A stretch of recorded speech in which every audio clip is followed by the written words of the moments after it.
কেউ একজন খুব সুন্দর করে লিখেছিল, কেউ যদি তোমাকে ভাই ডাকে তাহলে তার থেকে জেনে নিও সে মূলত কার মতো তোমাকে ভাই ডেকেছে, হাবিল নাকি কাবিল।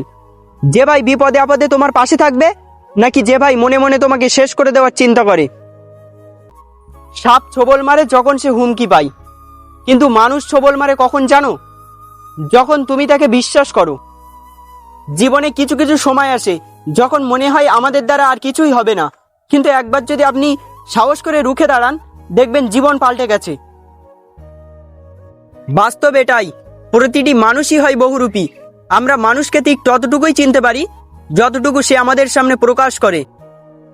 হযরত আলী রাদিয়াল্লাহু আনহু বলেন, ঠাট্টার ছলে হলেও যে তোমাকে মানুষের সামনে অপমান করে তাকে কখনো বন্ধু বানিও না।